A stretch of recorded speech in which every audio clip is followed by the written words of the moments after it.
పరమగీతము 5వ అధ్యాయము 1-16 వచనములు.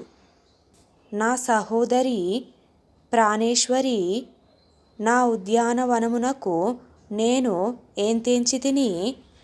నా జటామాంసిని, నా గంధవర్గములను కూర్చుకొనుచున్నాను.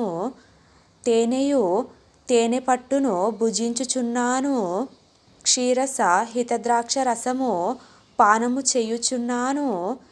నా సకులారా, భుజించుడి, లెస్సగా పానము చేయుడి. స్నేహితులారా, పానము చేయుడి. నేను నిద్రించితినే గాని నా మనస్సు మేలుకొనియున్నది.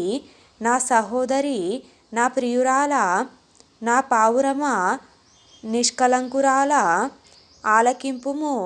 నా తల మంచుకు తడిసినది, నా వెంట్రుకలు రాత్రి కురియు చినుకులకు తడిసినవి. నాకు తలుపు తీయుమనుచు నా ప్రియుడు వాకిలి తట్టుచున్నాడు. నేను వస్త్రము తీసివేసితిని, నేను మరల దాన్ని ధరింపనేలా. నా పాదములు కడుగుకొంటిని, నేను మరల వాటిని మురికి చేయనేలా. తలుపు సందులో నా ప్రియుడు చెయ్యియుంచగా నా అంతరంగము అతని ఎడల జాలిగొనెను. నా ప్రియునికి తలుపు తీయ లేచితిని. నా చేతుల నుండియు నా వ్రేళ్ల నుండియు జటామాంసి గడియల మీద స్రవించెను. నా ప్రియునికి నేను తలుపు తీయునంతలో అతడు వెళ్ళిపోయెను. అతని మాట వినుటతోనే నా ప్రాణము సొమ్మసిల్లెను. నేనతన్ని వెదికినను, అతడు కనబడకపోయెను. నేను పిలిచినను, అతడు పలుకలేదు.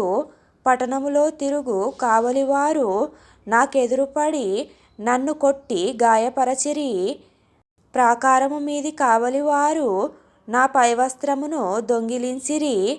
యెరూషలేము కుమార్తెలారా, నా ప్రియుడు మీకు కనబడిన ఎడల ప్రేమాతిశయము చేత నీ ప్రియురాలు మూర్ఛిల్లెనని మీరతనికి తెలియజేయునట్లు నేను మీ చేత ప్రమాణము చేయించుకొందును. స్త్రీలలో అధిక సుందరివగుదాన, వేరు ప్రియుని కన్నా నీ ప్రియుని విశేషమేమి? నీవు మా చేత ప్రమాణము చేయించుకొనుటకు వేరు ప్రియుని కన్నా నీ ప్రియుని విశేషమేమి? నా ప్రియుడు ధవలవర్ణుడు, రత్నవర్ణుడు. 10,000 మంది పురుషులలో అతన్ని గుర్తింపవచ్చును.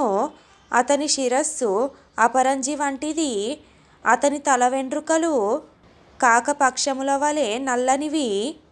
అవి నొక్కులు నొక్కులుగా కనబడుచున్నవి. అతని నేత్రములు నది తీరములందుండు గువ్వల వలె కనబడుచున్నవి. అవి పాలతో కడుగబడినట్టున్నవి. అవి చక్కగా తాచిన రత్నముల వలె ఉన్నవి.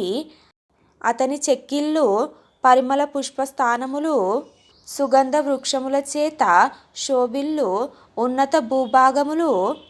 అతని పెదవులు పద్మముల వంటివి, ద్రవరూపక జటామాంసి వలె అవి పరిమళించును. అతని కరములు తర్షీషు రత్నభూషితమైన స్వర్ణగోళముల వలె ఉన్నవి.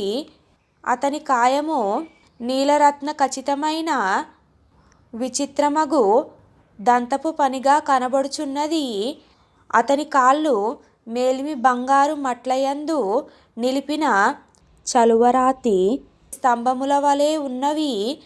అతని వైఖరి లెబానోను పర్వత తుల్యము, అది దేవదారు వృక్షములంత ప్రసిద్ధము. అతని నోరు అతి మధురము, అతడు అతికాంక్షణీయుడు. యెరూషలేము కుమార్తెలారా, ఇతడే నా ప్రియుడు, ఇతడే నా స్నేహితుడు.